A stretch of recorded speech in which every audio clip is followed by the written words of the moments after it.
आप सभी को मेरा नमस्कार।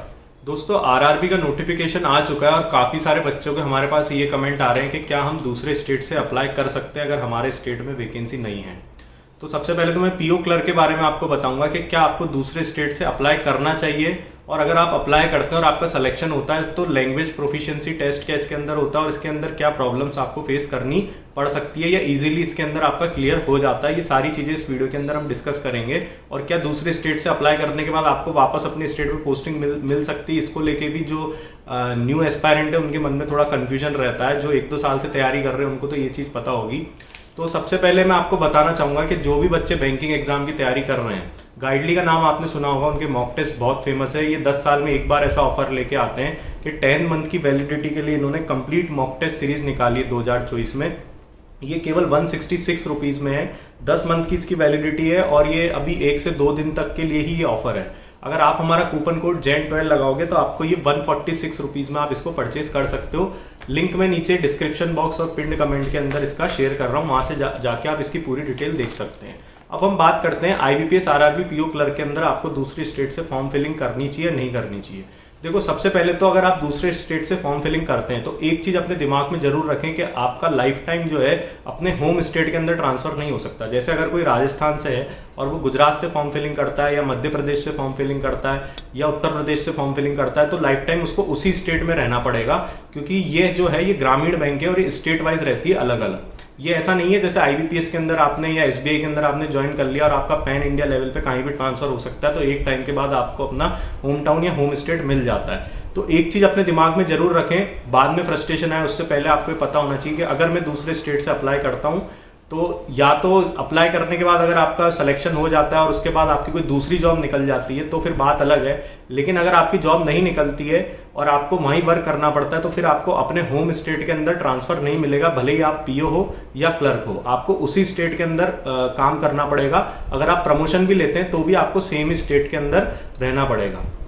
इसके अलावा इसके अंदर दूसरा क्वेश्चन जो बार बार ये आता है कि इसके अंदर जैसे आप गुजरात से हैं तो वहाँ की जो ऑफिशियल लोकल लैंग्वेज है, जो गवर्नमेंट डिपार्टमेंट के अंदर जो लिस्ट होती है एक इनकी राजभाषा नियम की, उसके अंदर वहाँ की ऑफिशियल लैंग्वेज के अंदर गुजराती आती है। जैसे कोई गुजरात से अप्लाई करता है और वो राजस्थान का है तो क्या वहाँ आपको उनका LPT वगैरह की क्या कंडीशंस रहती है, तो इसके अंदर अगर आपने 8th क्लास तक या उससे आगे वो लैंग्वेज अगर पढ़ रखी है तो वो आपसे कोई भी चीज़ नहीं मांगेंगे। या इसके अलावा अगर आपने उस लोकल लैंग्वेज का सर्टिफिकेट कोर्स कर रखा है, जैसे पंजाब में पंजाबी है, अगर आपके पास पंजाबी का सर्टिफिकेट कोर्स है तो भी कोई प्रॉब्लम नहीं है।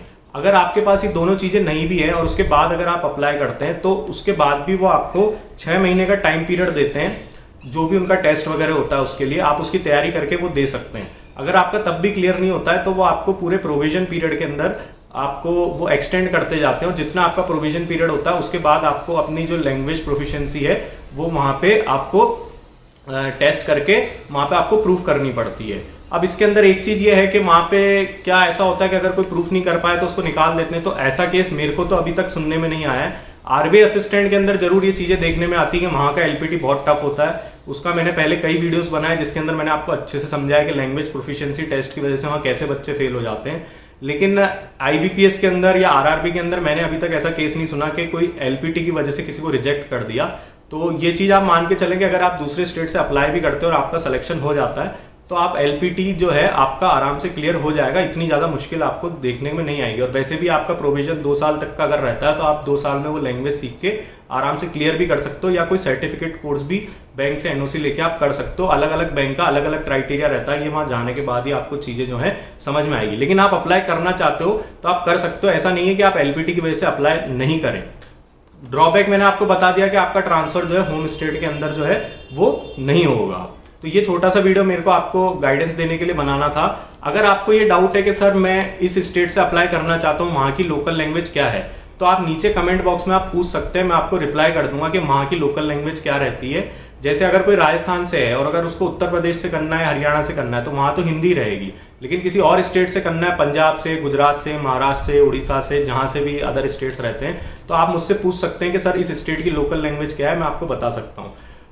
इसके अलावा अगर आपको और कोई डाउट है तो नीचे कमेंट बॉक्स में टाइप करें और हमारी चैनल को लाइक शेयर सब्सक्राइब करें। आप लोग का बहुत बहुत धन्यवाद।